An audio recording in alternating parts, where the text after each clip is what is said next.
รายการเสียงธรรมแสงอรุณ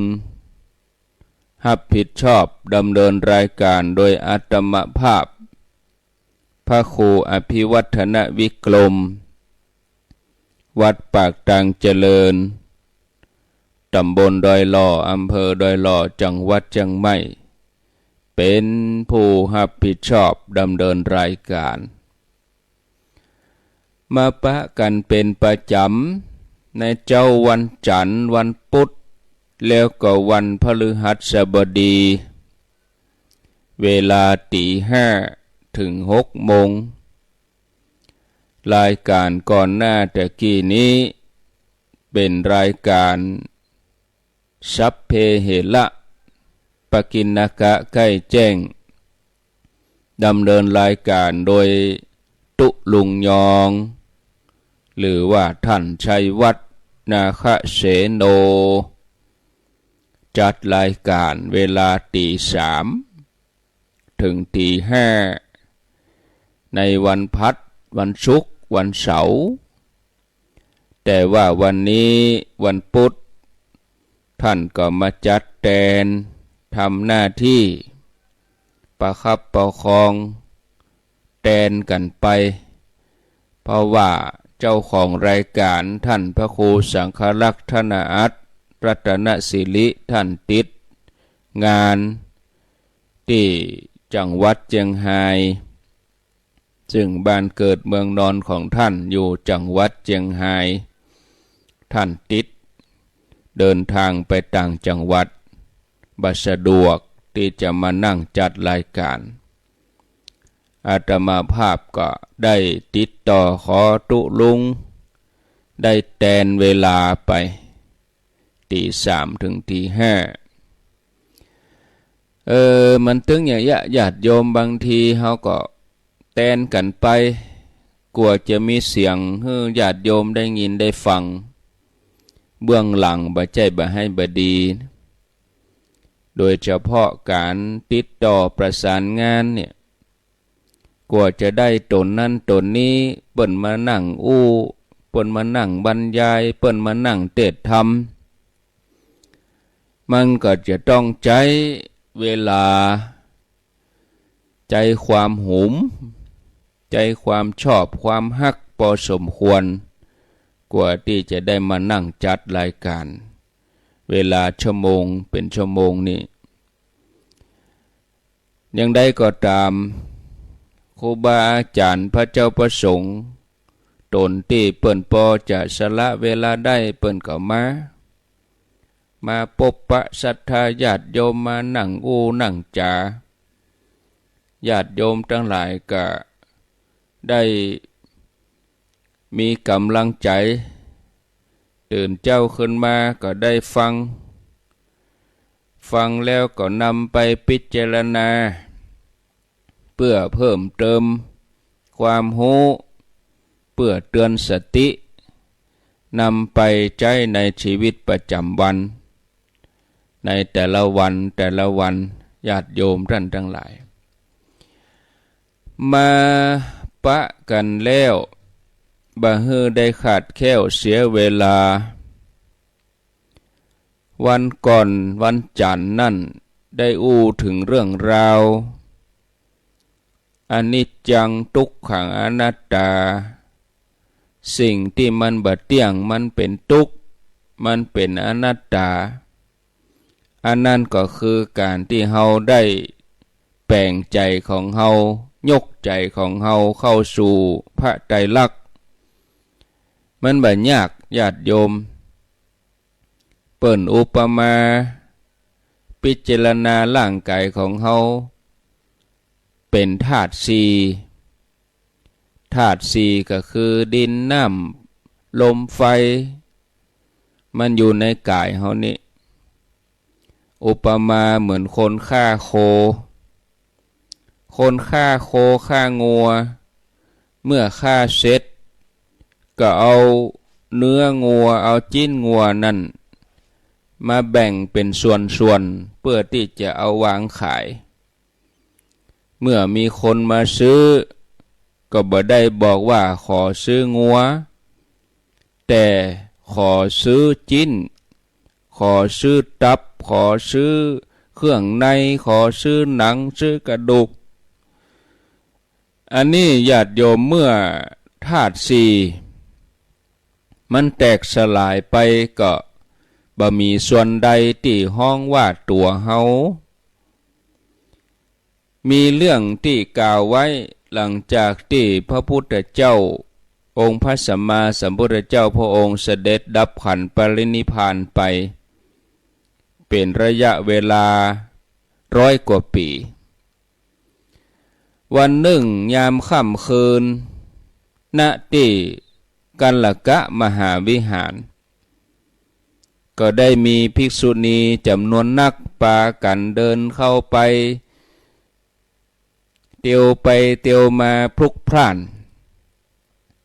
ซึ่งผิดปกติจากวันธรรมดาทั่วไปเพราะว่าภิกษุณีเหล่านั้นได้ข่าวว่าภิกษุณีที่ชื่อว่านางสุมาณาเถรีเป็นภิกษุณีที่มีชาติตระกูลดีฐานะดีผิวพรรณดีแล้วตัวท่านก็เป็นพระอรหันต์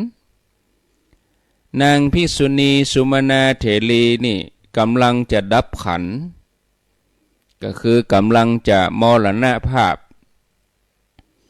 ภิกษุณีที่อยู่ในสำนักเดียวกันก็เตียวกันไปเตียวกันมาโอลหม่านปากันมาไว้เป็นครั้งสุดท้ายเมื่อนางภิกษุณีทั้งหลายมาประชุมพร้อมกันแล้วก็ได้อาราธนาให้นางสุมาณาเถรีนี่ได้เล่าอัตชีวประวัติของท่านเพื่อจะได้เป็นคติเตือนใจเพื่อจะได้เป็นทิฏฐานุคติก็คือเพื่อเป็นสิ่งที่ระลึกถึงความดีให้ยิ่งขึ้นไปเมื่อได้รับอาราธนาภิกษุณีสุมาณาเถรีก็เล่าประวัติให้ในที่ประชุมทั้งหลายฟังมีเนื้อความว่าในเจ้ามืดของวันหนึ่งพระผู้มีพระภาคเจ้าพระองค์เข้าไปที่กรุงราชคฤห์พร้อมกับภิกษุสงฆ์หมู่ใหญ่เพื่อจักได้บิณฑบาตโปรดสัตว์ตามพุทธกิจพระองค์ทรงทอดพระเนตรหั่นลูกสุกรน้อยตัวหนึ่งลูกหมูพระองค์ได้หั่นลูกหมูน้อยตัวหนึ่งพระองค์ก็ทรงแย้มพระโอษฐ์ยิ้มน้อยหนึ่งพระอานนท์สังเกตหันอาการก็ทูลถามถึงเหตุที่พระองค์แย้มพระโอษฐ์พระองค์ก็จี้ไปที่ลูกสุกรน้อยแล้วพระองค์ก็ตรัสว่าดูก่อนอานนท์เธอจงดูลูกสุกรน้อยตัวนี้ในอดีตชาติตั้งแต่ครั้งศาสนาของพระพุทธเจ้ากักกุสันทะลูกสุกรนี้ได้เกิดเป็นแม่ไก่อาศัยอยู่ที่สาราวัดสาราวัดนี่เปิ้นมีการฟังธรรมมีการเทศน์การฟังธรรมมีการสวดมนต์แม่ไก่ตัวนี้อยู่ใกล้ศาลาวัดได้มีการฟังได้มีการสวดแม่ไก่ก็มีโอกาสได้ฟังธรรมที่ภิกษุผู้มีความเปลี่ยนรูปหนึ่งกำลังนั่งสาธยายธรรมอยู่เป็นประจำทุกค่ำเจ้าแม่ไก่ฟังบ่เข้าใจฟังบ่ฮู้แต่ก็ชอบฟังเมื่อฟังแล้วก็มีจิตใจเลื่อมใสเป็นอุปนิสัยตีตัวข้ามภพข้ามชาติตกมาเมื่อลุนถูกพญาเหยี่ยวจับไปกินเป็นอาหาร เมื่อตายจากอัตภาพความเป็นสัตว์เดรัจฉานแล้วก็ได้ไปเกิดอยู่ในตระกูลสูงไปเกิดในราชตระกูลเป็นพระธิดาชื่อว่าพระนางอุปลี แม้จะเกิดเป็นพระราชธิดาที่มีความงามเพียบพร้อมด้วยกัลยาณีเบญจกัลยาณีคืองามทุกอย่างแต่ว่าชอบแต่งเนื้อแต่งตัวชอบแต่งเนื้อแต่งตัวเป็นผู้ที่มีราคะจริตชอบความสวยความงามแต่ด้วยอานิสงส์ที่ชอบในการฟังธรรมตัวเป็นอุปนิสัยที่ตีตัวมาข้ามภพข้ามชาติเป็นอุปนิสัยแห่งเนกขัมมะในการปฏิบัติก็เลยทำบุญกุศลที่ตนได้สั่งสมมาเลี้ยวของเก่าที่มีอยู่เดิมก็มาเตือนเพื่อตัวเธอนั่นเกิดความเบื่อหน่ายในชีวิตฆราวาสเบื่อหน่ายในชีวิตฆราวาสก็เลยออกบวชเป็นปริพาชกเป็นนักบวชนอกพระศาสนาเมื่อบวชแล้วก็บำเพ็ญเพียรภาวนาเมื่อละจากอัตภาพไปเกิดเป็นพรหมอยู่ในพรหมโลกมีความสุขอยู่ในการเข้าฌานสมาบัติเป็นเวลาที่ยาวนานผ่านไปพุทธันดรพุทธันดรก็คือว่าช่วงของพระพุทธเจ้าแต่ละพระองค์กะกุสันโธโกนากามนะเนี่ยช่วงเนี่ยเปิ่นห้องว่าพุทธันดรจากกะกุสันโธมาหาโกนากามนะพระเจ้า5พระองค์ของเฮาเนี่ยแต่ละช่วงว่างเนี่ยเอาง่ายอย่างเฮาเอามือ5นิ้วมากางกะกุสันโธโกนากามนะกัสสปะสมณะโคดมสีอริยเมตไตรมือ5นิ้วเอามากางห่างๆกันเนี่ยช่วงว่างเนี่ยระหว่างนิ้วโคมาหานิ้วจี้มาหานิ้วกลางช่วงว่างเนี่ยอันนี้เปิดห้องว่าพุทธันดรโอ้เฮายังโชคดีนะเฮาได้มาเกิดเช่นพระพุทธเจ้าสมณะโคดมถ้าไปเกิดช่วงว่างพุทธันดรนั่นบ่มีพระพุทธเจ้ามาเกิดบ่มีไผทำคุณงามความดีมีไผทำบุญกุศลอะไรอย่างเฮาจะง่อมเหงามอกใดคนบ่มีคุณธรรมเนาะมันจะมอกใดนี่ญาติโยมอันนี้ก็เหมือนกันผ่านไปพุทธันดรแต่ว่าพรหมโลกนั้นก็ยังคงอยู่ก็จะต้องเวียนว่ายใจเกิดอยู่ในสังสารวัฏเมื่อจุติจากพรหมโลกคำว่าจุติก็คือตายเคลื่อนย้ายจากภพนั้นภูมินั้นไปสู่แห่งภพภูมิหนึ่งเมื่อจุติตายจากพรหมโลกก็มาเกิดลงมาเกิดในโลกมนุษย์มาเกิดในตระกูลเศรษฐีมาเป็นลูกสาวเศรษฐีแต่ในภพชาตินั้นตัวเธอเป็นผู้ที่ประมาทในชีวิตมัวหลงมัวเมาว่าตัวเองเป็นคนรวยเป็นคนสวยบ่ได้สั่งสมบุญเกิดว่าที่ตัวเองมาเกิดมานี่มาเกิดจับพ่อแม่แปลงไว้ฮื้อมันบ่เกี่ยวกับบุญเกี่ยวกับพ่อแม่สร้างไว้ฮื้อเกี่ยวกับความเปลี่ยนเกี่ยวกับความหมั่นความขยันทำงานมันบ่เกี่ยวกับบุญกุศลอะไรอย่างก็มีความคิดอย่างอี้ก็เลยบ่ได้สั่งสมบุญเพิ่มเติมเมื่อเป็นอย่างอี้ ตัวบาปอกุศลมันก็ได้ห้อมเมื่ออกุศลเมื่อบาปทั้งหลายมันได้ห้อมได้ช่อง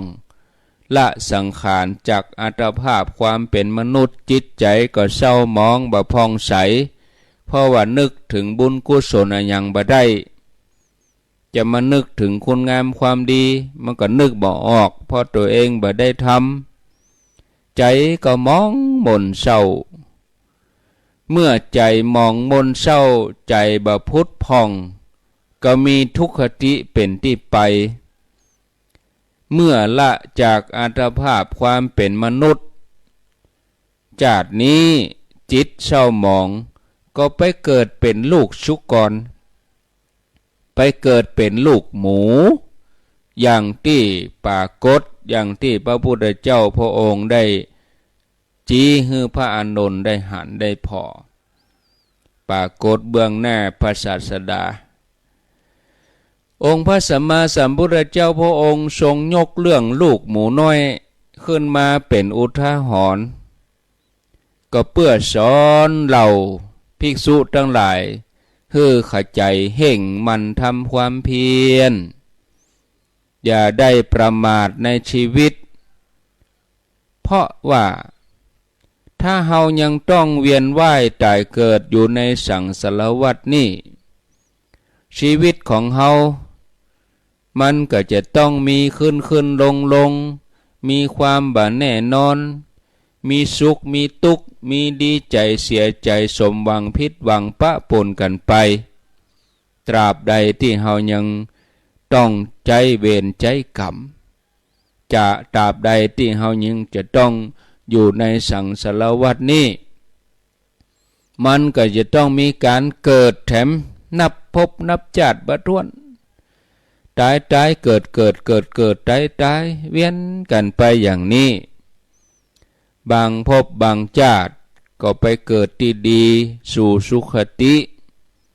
บางพบบางชาติก็ผิดพลาดไปเกิดในทุกขติในภพภูมิที่ต่ำก็เหมือนเฮาทั้งหลายวันนี้ตลอดทั้งวันก็เดี๋ยวก็เย็นก็เดี๋ยวก็ร้อนเนี่ยก็เดี๋ยวก็ไปปะคนดีก็ได้ปะเรื่องดีเรื่องให้มันเป็นอย่างนี้ญาติโยมภพชาติเฮามันอย่างเดียวกันมันจะดีตลอดทั้งวันทั้งเดือนทั้งปีมันบ่มีดีพ่องให้พ่องการเกิดของเฮาก็เหมือนเดียวกันเมื่อตัวเธอได้พ้นจากอัตภาพของการเกิดเป็นสุกรแล้วก็ยังเวียนว่ายแต่เกิดอยู่แห่งหลายภพหลายชาตินับว่ายังดีไปตึกแค่เดรัจฉานบ่ได้ไปตกมรณะมหานรกเพราะว่าบุญเก่ายังกำจูอยู่หลังจากนั้นก็ได้ไปเกิดเป็นพระราชธิดาอยู่ในแคว้นสุวรรณภูมิต่อมาก็ได้เกิดเป็นพระราชธิดาของพระเจ้ากรุงปารณสีถัดนั้นมาก็มาเกิดเป็นลูกสาวป่อกาวานิชที่หมู่บ้านตึงมดเนี่ยประกอบอาชีพทำการประมงเป็นหมู่บ้านต้าเหือ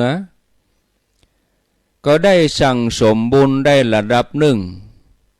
เมื่อตายจากชาติความเป็นมนุษย์ก็ได้ไปเกิดบนสวรรค์หมดบุญจากสวรรค์ก็ลงมาเกิดในชาติมนุษย์เวียนไปอย่างนี้จนมาถึงชาติสุดท้ายได้มาเกิดเป็นลูกสาวของกระดุมผีกระดุมพีเนี่ยเป็นห้องกระดุมพีคนเมืองว่ากระดุมปีมาเกิดเป็นลูกสาวของกระดุมพีชื่อว่านางสุมาณาเมื่อเจริญเติบโตใหญ่ขึ้นมาก็ไปแต่งงานกับอามาตย์ชื่อว่าอาติมพะเมื่ออาตุลเถระพร้อมกับภิกษุหมู่ใหญ่บิณฑบาตผ่านหน้าบ้านของเธอแม้หันว่าพระเดินผ่านหน้าบ้านแต่เธอก็ยังบ่มีจิตเลื่อมใส ได้แต่ยืนดูเฉยๆยืนพอพระเดินบิณฑบาตบดายท่านพระอาตุลเถระเปิ้นเป็นอรหันต์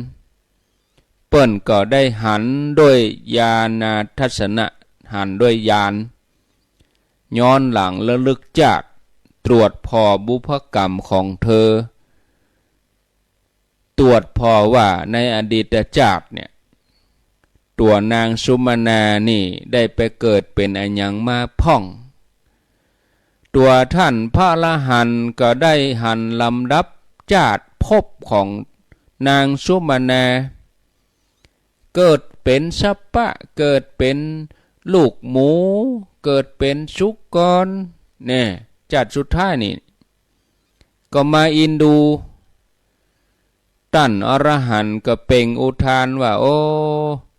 อัศจรรย์แต่หนอลูกหมูตัวน้อยที่น่าสงสารในภพชาติก่อนบัดเดี๋ยวนี้มาเกิดเป็นภรรยาของมหาอมาตย์ตัวนางสุมาณาได้ฟังอย่างนั้นก็เกิดความสงสัยก็ไปไต่ถามท่านพระเถระโดยความเมตตาท่านก็ได้เล่าความหลังความเป็นมาเป็นไปของนางสุมาณาให้เธอได้ฟังเมื่อได้หู้อย่างอันแล้วนางสุมาณานี่ก็เกิดความสลดสังเวชใจไปขอบวชเป็นภิกษุณีต่อมาได้ฟังสติปัฏฐานสูตรจนได้บรรลุโสดาบันนางสุมาณาเถรีได้บำเพ็ญเพียรอย่างนี้ต่อเนื่องบ่ลดละพิจารณาสติปัฏฐานภายหลังสำเร็จเป็นอรหันต์พร้อมกันนั้นนางสุมาณาเถรีได้กล่าวโอวาทก่อนที่จะนิพพานกล่าวคำว่าอัปปมาเทนะสัมปเทถะขอเฮือท่านทั้งหลายยังประโยชน์ตนประโยชน์ท่านเฮือถึงพร้อมโดยความบาประมาทเถิดเมื่อนางสุมาณาเถรีภิกษุณีได้เล่าอัตชีวประวัติแล้วก็หมดลมหายใจณบัดนั้นญาติโยมท่านผู้ฟังทั้งหลายเขาจะหันว่าการเวียนว่ายตายเกิดในสังสารวัฏเนี่ยมันเป็นสิ่งที่บ่เที่ยงแต่แน่นอนและเขาจะรับประกันได้ยันใดว่าในการเดินทางของเขานั้นจะปลอดภัยทุกชีวิตต้องท่องเที่ยวไปในสุขติพ่องทุกขติพ่องสุขพ่องทุกข์พ่องสลับกันไปอยู่อย่างนี้ฉะนั้นการที่เฮาพ้นจากภัยในสังสารวัฏได้นั้นเฮาจะต้องไปให้ถึงฝั่งพระนิพพานการที่เฮาจะหลุดพ้นเฮาไปถึงจุดหมายได้นั้นเฮาก็จะต้องตั้งสติของเฮาตั้งอยู่ในความประมาทมันสั่งสมคุณงามความดีสร้างบารมีบ่ว่าจะเป็นทานศีลภาวนาโดยเฉพาะการเจริญภาวนาต้องหมั่นประพฤติปฏิบัติเพื่อมีสติทุกลมหายใจอันนี้คือเฮาหมั่นพิจารณาไปอย่างนี้ศรัทธาญาติโยมพิจารณาไปเลยๆถ้าเฮาหมั่นพิจารณาไปพิจารณาไปเฮาจะได้สตินั่นพิจารณาว่าโอ้มันเฮาชีวิตเฮาบ่แน่เนี่ยเฮาพิจารณาอย่างนี้ทุกชีวิตบ่มีอันยังเที่ยงแท้แน่นอนคือเฮามันพิจารณาอย่างใดแถมต่อเฮาก็พิจารณาว่าโอ้สรรพสิ่งสรรพสัตว์ทั้งหลายมีพื้นฐานของชีวิตที่มันเหมือนกันพื้นฐานของทุก คนทุกท่านมันมีเหมือนกันนั่นคือความทุกข์เป็นพระก็ทุกข์เป็นโยมก็ทุกข์เป็นสัตว์เป็นอย่างเป็นทุกข์ทั้งนั้นเพราะเฮามีเปื้อนห่วมทุกข์ก็คือเกิดแก่เจ็บตายมันเป็นเปื้อนกันตั้งแต่วันแรกจนถึงวันที่ลับตาลาโลกทุกชีวิตล้วนมีปกตินั่นคือความทุกข์เหมือนกับโลกที่มีความมืดเป็นพื้นฐานมันจะมืดตลอดเวลามันก็เป็นไปบ่ได้กำเดียว6 โมงไป7 โมงตะวันขึ้นมันก็แจ้ง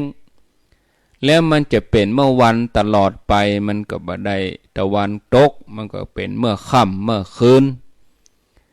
เนี่ยศรัทธาญาติโยมมันมีพื้นฐานอย่างนี้แต่ที่เฮาพอคนสัตว์สิ่งของอันอย่างต่างๆได้เฮามีแสงสว่างจากดวงตะวันจากแสงไฟทำให้เฮาได้หันโลกทำให้โลกของเฮาสว่าง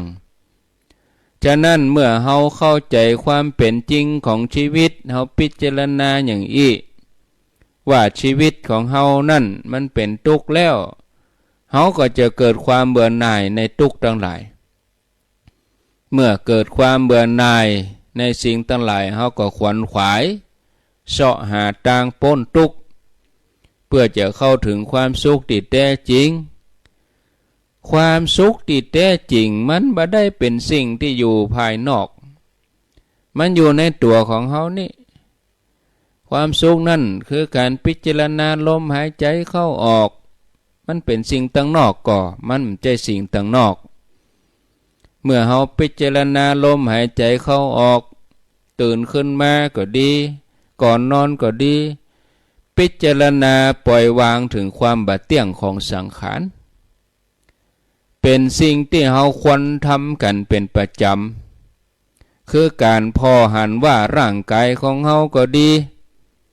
สิ่งที่เกี่ยวข้องกับเฮาก็ดีบอกว่าคน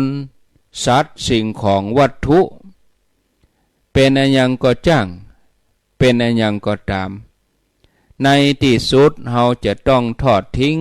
สิ่งเหล่านี้ในที่สุดเฮาจะต้องจากสิ่งเหล่านี้ไปแม้แต่สังขารร่างกายของเฮาเองโดนทิ้งโดนทอดทิ้งไปเปรียบท่อนไม้และท่อนฟืนเป็นเชื้อเพลิงเป็นเชื้อไฟองค์พระสัมมาสัมพุทธเจ้าตลอดจนถึงผู้มีบุญทั้งหลายที่เปิ้นสร้างบารมีมาเปิ้นได้ประกอบคุณงามความดีอย่างองค์พระพุทธเจ้าของเฮานี่พระองค์ประกอบด้วยมหาบุรุษบ่มีภัยเปรียบได้แต่เมื่อถึงคราวเสื่อมอายุหมดอายุไขพระองค์ก็จะต้องดับขันธ์ปรินิพพานองค์พระสัมมาสัมพุทธเจ้าเป็นบุคคลที่เลิศประเสริฐที่สุดท่านก็ยังถึงแก่การดับขันธ์ปรินิพพานเนี่ยพระปัจเจกพุทธเจ้าอรหันต์เจ้าอัครสาวกบอกว่าเบื้องซ้ายเบื้องขวาผู้เลิศทั้งปัญญาทั้งฤทธิ์ท่านก็เป็นอย่างนี้เหมือนกันถึงเวลาหมดอายุไขก็จะต้องทอดทิ้งร่างกายให้เปื่อยเน่าผุพังไปจะไหนเลยญาติโยมชีวิตของคนเฮาอันเป็นปุถุชนจะหลอดพ้นไปได้อันนี้คือพิจารณาอย่างนี้ชีวิตของหมู่เฮาก็เหมือนกันญาติโยมเหมือนเส้นได้มันพร้อมจะปุดจะขาดวันใดวันหนึ่งเฮาก็บ่ฮู้เฮามาเกิดอยู่บนโลกนี้ตั้งเจตนามีวัตถุประสงค์เดียวก็คือเฮาจะทำที่สุดแห่งกองทุกข์ให้มันหมดไปเสี่ยงไปขจัดต้นเหตุที่มาของความทุกข์ให้เข้าถึงความสุขอันแท้จริงอันนี้คือเป้าหมายชีวิตของเฮาทุกคนที่เกิดมาบนโลกนี้ ส่วนงานอย่างอื่นนี่มันเป็นเป้าหมายรองบอกว่าเรื่องทำมาหากินแสวงหาทรัพย์เป็นไปเพื่อการดำรงอยู่ในชาติปัจจุบันนี้เจ้าอันเพื่อหล่อเลี้ยงสังขารร่างกายแต่เป้าหมายที่แท้แล้วเนี่ยต้องการที่จะขจัดต้นเหตุแห่งทุกข์ทั้งหลายให้มันปลดไปเสี่ยงไปคือเป้าหมายของทุกคนบอกว่าจะฮู้ก็ตามบ่ฮู้ก็ตามวันใดวันหนึ่งเฮาก็ต้องเพียรพยายามให้หลุดพ้นจากทุกข์นี้ได้ตราบใดที่เฮายังเสาะหาสาเหตุแห่งความทุกข์ขจัดความทุกข์บ่หมดบ่เสี่ยงเฮาทั้งหลายก็จะต้องเวียนวนกันเฮาก็จะต้องมีการเกิดอยู่ล่ำไปเกิดมาเมื่อใดก็พบกับความทุกข์เมื่ออันทุกข์ตั้งแต่อยู่ในท้องแม่แม่ก็เป็นทุกข์ลูกอยู่ในท้องก็เป็นทุกข์เกิดออกจากท้องแม่มารดาก็วนเวียนอยู่ในโลก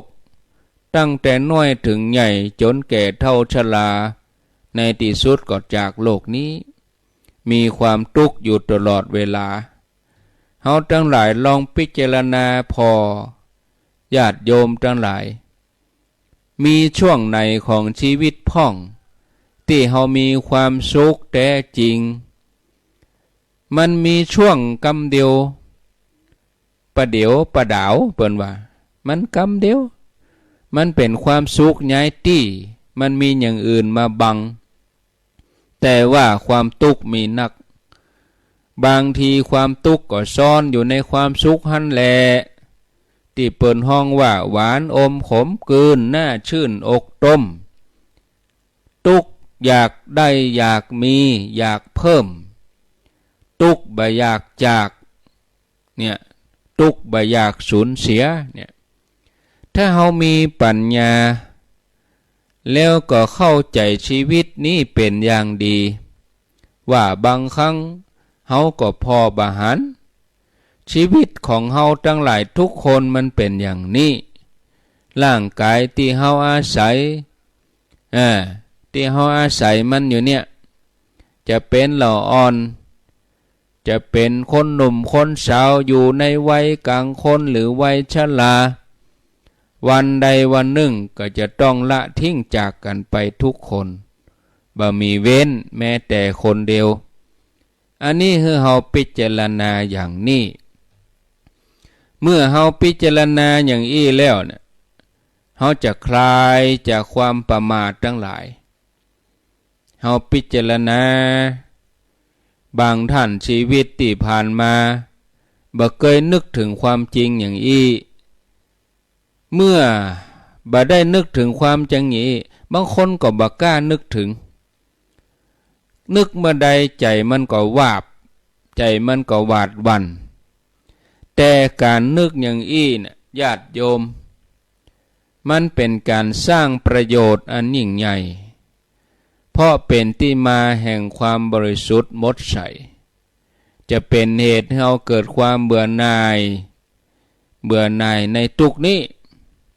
แล้วก็กึศจะแสวงหาทางพ้นทุกข์ถ้าเราพิจารณาอย่างอี้ตึงวันทุกลมหายใจวันละเล็กละน้อยจะทำให้เราบ่ประมาท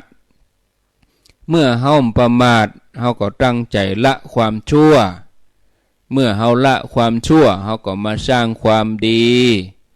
เมื่อเราสร้างความดีแล้วใจเราก็ผ่องใสวันใดวันหนึ่งพญามัจจุราชได้ส่งสัญญาณวันใดวันหนึ่งมรณะภัยมาถึงเขาจะได้บ่ต้องสะดุ้งหวาดกลัวเขาจะเดินทางอย่างปลอดภัยในสัมปรายภพเหมือนกับพระติสสะเถระพระติสสะเถระนี่เปิ้นมันพิจารณาความบ่เที่ยงของสังขารเปิ้นพิจารณาอย่างใดวันโพกก้อยมาฟังมาอู้เนาะญาติโยมเพราะว่าพอเวลาแล้วมันบ่ปอเวลามันไม่ปอศรัทธาญาติโยมนะ เวลาบะปอเนอเอาก็ก้อยมาอูกันวันพุกเพราะตอนนี้เวลา5:50ข้างแถม10 นาทีจะหมด6 โมงตรงก็จะต้องลาศรัทธาญาติโยมวันพุกก้อยเอามาอ่านมาอู้เนอะเรื่องของการบริจาคให้หอมเป็นการนำกับไฟกับอินเทอร์เน็ตจ่ายไปเรียบร้อยโอ้ศรัทธาญาติโยมนักหนาสาหัสเหมือนกันอินเทอร์เน็ตแต่ละเดือนแล้วก็ญาติโยมที่ฟังห้วยตองซักก็แฮมปอนเนอร์เป็น10 วันบ้างเพอก็พฤศจิกาพวกนั้นก็จะได้ฟังเพราะว่าเอาเครื่องส่งไปตรวจเอาไปตรวจเปิ้นตรวจกู้ปีไหนต้องจ่าย8,500 9,000แล้วก็ฟ้าห้องฟ้าคางแต่ว่าวันซืนนี่อย่างที่ว่านะบ่ได้ถอดปลั๊กถอดบัตรตันกับฟ้ามันย้อนเข้าเครื่องประเด็นนี้คอมก็พังไปหมดเนี่ยก็บ่ซ่อมเตื้อเนาะศรัทธาญาติโยมทั้งหลายก็ไผใครฟังก็ร่วมใจกันนะโซนใต้สายจอมตองนี่เดี๋ยวมันได้งี้ละก็อดใจเอาตวนที่อื่นๆก็ตื่นกันมาละกาศรัทธาญาติโยมสำคัญนะอุปกรณ์ไฟฟ้าเวลาจะออกบ้านออกจองไปที่ไหนจะไปชลาใจจะไปว่าไปนี่กำเดียวบ่ได้อันกำเดียวบ่ได้เนี่ยมันลามบางทีไปนี่กำเดียวขอไปกาดกำเดียวมีอย่างก็ชลาใจไปกาดกำเดียวบ่ปิดประตูบ้านละเปิดละไว้หั่นไว้หั่นขโมยขโจรมันรอท่าขโมยขโจรนี่มันเจ๊กำเดียวนะนาทีเดียวกวาดเรียบเลยไฟไหม้ไต้ลามก็เหมือนกันบ้านเฮาจะไปฉลาดใจเป็นอย่างก็ไปนี่กำเดียวบ่ได้กำเดียวบ่ได้ปีกมาถึงบ้านไฟลุกโชนไฟลุกเลยว่าเป็นลมเลยให้วายเนี่ยอย่าไปประมาท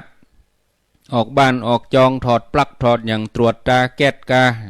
ตรวจตาความเรียบร้อยดีๆมันอันตรายตรวจตาให้เรียบร้อยดูดีๆถ้ามันมีเหตุไปแล้วมันเสียใจแล้วก็แถมอันหนึ่งเหมือนกันนะญาติโยมเนาะเวลาเฮาไปหาพระสงฆ์ครูบาอาจารย์นี่เฮาต้องพอเวลาน้อยหนึ่งอันนี้มันแจ้จ้ากาดเฉพาะอาตมานะบางทีเฮาไปหาเปิ้นไปตรงกับเวลาเพลเนี่ยครูบาอาจารย์เปิ้นฉันเพล11 โมงเอาไป10:45เนี่ยเมินก็บ่ได้กินข้าวน้อยโยมก็น้อยใจกินเมินโยมก็ท่าเมินเนี่ยมันทั้งบ่ได้ถึงขึ้นถึงหล่องนะอาตมา2-3 วันนี่ฉันเข้าบ่อิ่มบ่เต็มได้2-3 วันเหมือนกันจุดล้นเนี่ยฉันเข้าโยมมานั่งท่ากินข้าวกำเดียวเน้อมันเป็นกำเดียวกินน้อยตัวเก่าก็กินบ่อิ่มกินเมินถ้ามันเกิน30 นาทีไปแล้วนี่คนที่เปิ้นท่าเมินเนี่ยก็กึดไปสะปะจะไปตั้งหน้าอยู่ท่านเปิ้นอย่ามาฮือเฮาท่าเมินมันกึดไปสะปะคนเฮานี่มันจังมีหรอกอันนี้เฮาจะไปหาครูบาอาจารย์ก็เผื่อเวลาน้อยหนึ่งจะไปเวลาเปิ้นฉันเปิ้นเพลนะไปกับสุ่ม4สุ่ม5ไปจุดจัดไปบ่ปะก็จะว่าแหมต้องมีเบอร์โทรเปิ้นอยู่ก็นัดหมายโทรถามอยู่ก็ครับอยู่ก็เจ้าวันนี้อยู่ก็จะปะก็เอกโทรเห็นหน่อยจะไปจุดไปเลยเสียงดวงไปบ่ปะก็เพิ่นยังมาอยู่ไม่ได้ปะสักกรรมนี้เป็นต้นเนาะ แต่ถ้าท่านใดที่เพิ่นบ่ได้ใส่ใจมื้อนี้เพิ่นก็ปักกะดิ่มปักกะดิ่มปักกะต้านตนอื่นนี้ก็ช่ำบ่มีปัญหาแต่บางคนปักใจจะต้านกาตุหลวงบ่ปะตุหลวงก็มะอย่ามันเป็นอย่างนี้หรอศรัทธาญาติโยม2-3 วันก่อนฉันเข้าฉันเพนจุดโล่นเปิ้นมาท่านี่มันบ่ม่วนเปิ้นมาท่าเนี่ยมันบ่ม่วนนะฉันเข้าแล้วเปิ้นท่านี่นะ มันบ่ม่วนแต่คนไทยมันอย่างนั้นคนทางภาคกลางนี่นั่งเฝ้านะเวลาทุเจ้าฉันเข้าคนภาคกลางนี่นั่งส่องหน้าเลยดูแลพออันใดบิดอันใดขาดเปิ้นถึงนั่งอยู่หั่นล่ะแต่อาตมานี่บ่ม่วนเวลาฉันแล้วเปิ้นมานั่งท่านี่นะอันนี้ก็เฮาก็ฉันเมินน่ะนะอย่างถ้าบ่ไปไหนนี่นั่งเมินแต่ฉัน9 โมง 8 โมงวันแล้วไป9 โมงไป10 โมงฉันเมินถ้าเฮาไปไหนกินก้อยกินไปกะกินเว้ยมันก็แก่นอาหารมันบ่ได้ย่อยเต็มที่มาบลื่นก็นักกระเพาะอันที่อยากกินร้อนได้กินเย็นอยากกินเย็นได้กินร้อนเนาะมันมีเหมือนกันก็ต้องทำใจเนาะเอาล่ะศรัทธาญาติโยมพอสมควรแก่เวลานำรายการจากลาศรัทธาญาติโยมท่านสาธุชนท่านทั้งหลายไปก่อนโชคดีมีใจอายุวันโนสุขังปะลัง